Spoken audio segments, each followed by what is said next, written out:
In Austin, I'm Adam Bennett. An Austin business owner wants answers after his food truck was stolen and found almost a year ago. We first shared his story after the theft last December, the day after Christmas. The trailer was found stripped with no license plate and left with damage to the refrigerators, warmers, and oven. 2 generators were also stolen. The community rallied behind the owner, who is part of the deaf community, and raised enough money for him to reopen. But to this day, the thieves have not been caught. KVUE's Kelsey Sanchez shares the owner's message to police and to the community. For the last year, Roy Lotz says business has been booming.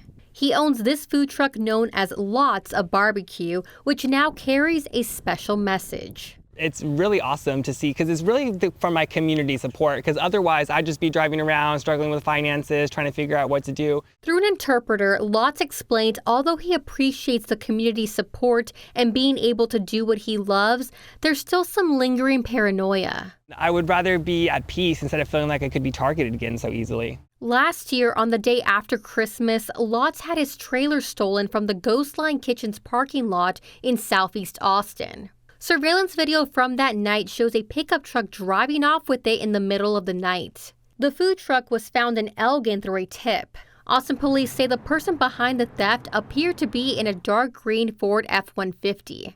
To this day, they haven't been found. It's been a year now, and I feel like we really need to expedite this process because I'm continually nervous that this is going to happen again. Lotz says he's resorted to parking his food truck in a secure location and has repeatedly contacted APD for updates. I feel like they do need to try harder, that they haven't tried hard enough. You know, and I understand they always say they have too many cases, and I recognize that, but this has been a year now when I feel like I've been patient enough. So while Lotz waits to get answers, he hopes whoever took it understands the gravity of taking from small businesses. I want this message to go out to everyone. Just stop stealing trailers. In Austin, Kelsey Sanchez, KVUE News. Now, KVUE reached out to police about their investigation. We've not heard back. If you have any information about this case, call APD. Well, in just a few days, federal subsidies that have helped keep health insurance premiums on the Affordable Care Act lower are set to expire.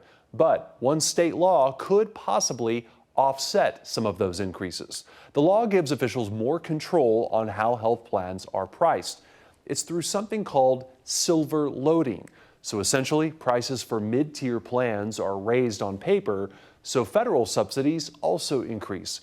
In turn, costs on other plans may be lower. Now, open enrollment is still open through January 15th, and there are things you can do now to help find the best prices. They include reviewing your current plan and how much it'll cost next year. Keep tabs on how silver loading affects premiums for some plans, and you can also use the Kaiser Family Foundation's ACA Premium Calculator. We'll have it on our links page at KVUE.com. Well, as New Year's Eve celebrations get closer, TxDOT says make sure you have a sober way home. Their Drive Sober, No Regrets campaign runs until January 1st. TxDOT says more officers will be looking for drunk drivers. Texas saw more than 2,000 drunk driving related crashes during the holidays last year.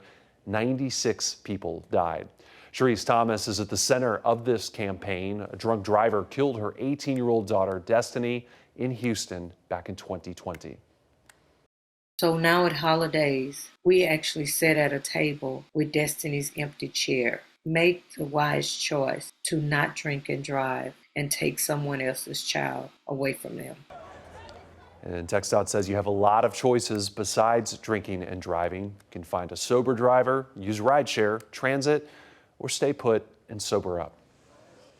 Well, more than 60 people across at least 22 states have gotten sick from a Salmonella outbreak linked to raw oysters.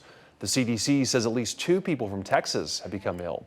So far, no deaths have been reported.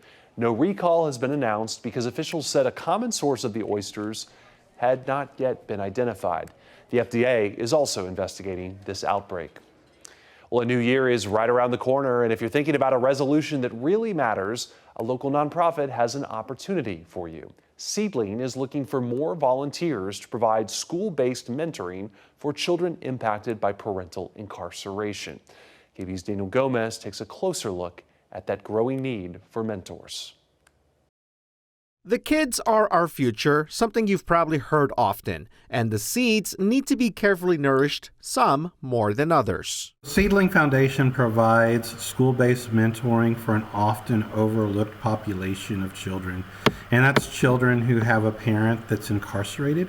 Dan Leal oversees operations at Seedling. We've been around for approximately 20 years, partnering with local school districts to provide a caring, compassionate mentor that goes into a local public school to spend one lunch hour per week with a child. The problem lately has been a lack of hands. We're seeing post-pandemic and very much over the past year as a real challenge in finding volunteers who are willing to give just one lunch hour per week.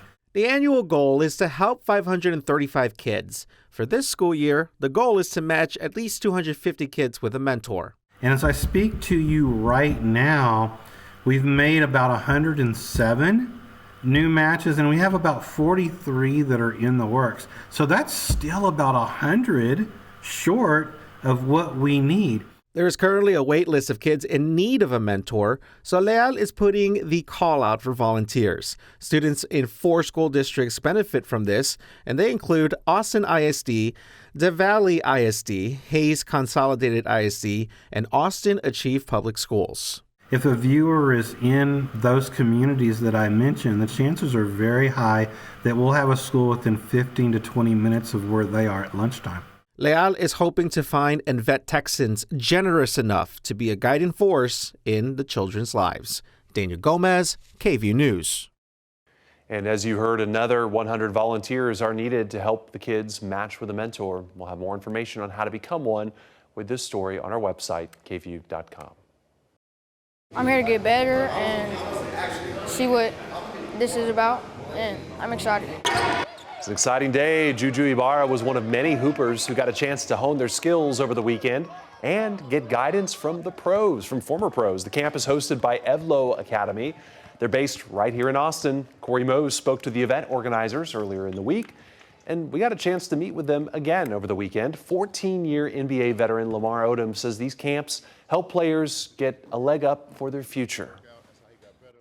They have age as their advantage.